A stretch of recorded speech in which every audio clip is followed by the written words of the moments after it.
Hey everyone, my name is Blue and we are back with more malicious compliance posts. Following the rules to the letter in order to send a message.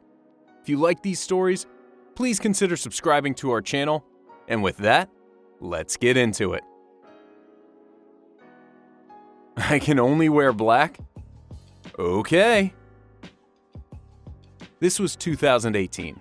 I had been accepted to uni to study fashion makeup. Uni meant no uniforms, except for our class. Because we were classed as beauty therapy class, we were told to look professional. We had to wear black and preferably not jeans. I objected strongly because I didn't want to just have to wear what felt like a uniform. And to be honest, I got away with wearing bright red tartan clothes purely because my lecturer liked them. But the rule did still get brought up a lot, so I decided to comply. For the rest of the year, I only wore black. I wore a ball gown. I went full bondage goth. I had fishnets and swing dresses, vintage, steampunk. It was always in keeping with the no jeans and black rule, so I never got told off for it. I mean, you basically get to wear whatever you want as long as it's black, right? It's like the old Ford Model T. You can have any color you want, as long as it's black. Black never goes out of fashion either, so, it works. You want copies? You get copies. I like computers. I learned Java and how to set up computers, but I'm largely self-taught with no professional computing qualifications. And while I don't work with them professionally, I like to muck about with computers in my spare time. Many years ago, I worked for a small business that employed around 40 or 50 people. One day, one of the managers reported that her computer had locked up completely and stopped working. The boss gets a technician to take a look who tells him the problem is beyond his ability to solve. He calls in an expert, about comes in, checks it over, and says it'll make a good doorstop, but nothing else. The boss isn't happy because nothing on his computer has been backed up, and there are some really useful, vital files on it. I hear all about it and suggest that maybe I could have a look.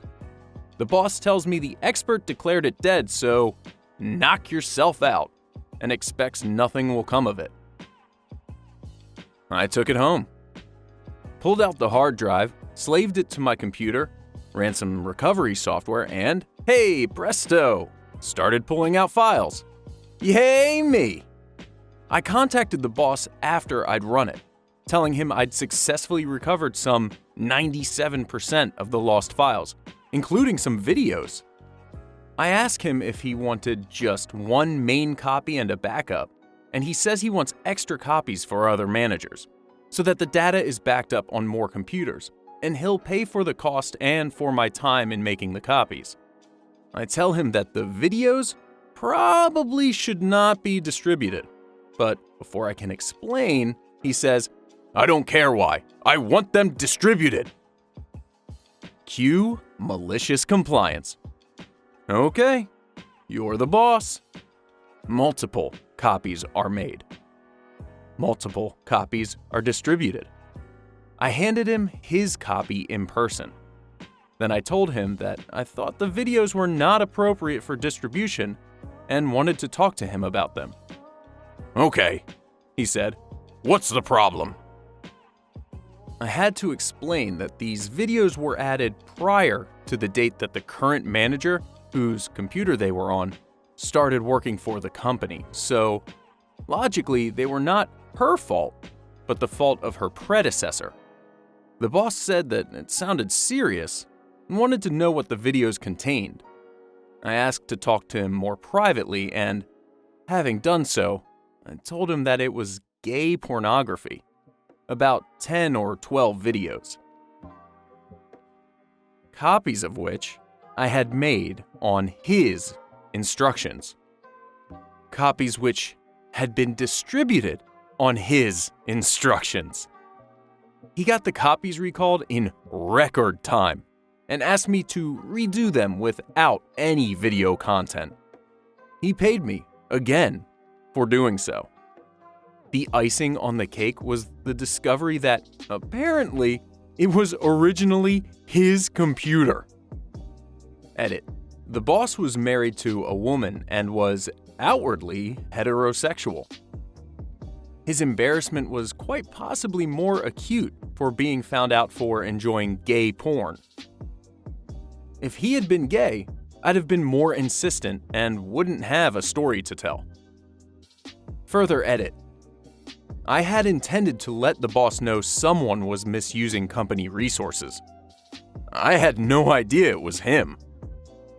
I just don't understand where this boss thought it was a good idea to download the videos to a work computer in the first place. Of course you're gonna get found out. That's just how that works. Care home worker. A few years ago, I took a job in a small nursing home. I was always early and clocked in when I got there, so I had no idea that if I clocked in 1 minute late, they wouldn't pay me for the next 14 minutes of my work.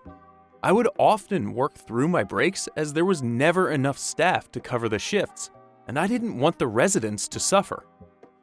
One day, I gave a friend a lift into work as usual, and she told me about the lack of pay if you were even 1 minute late.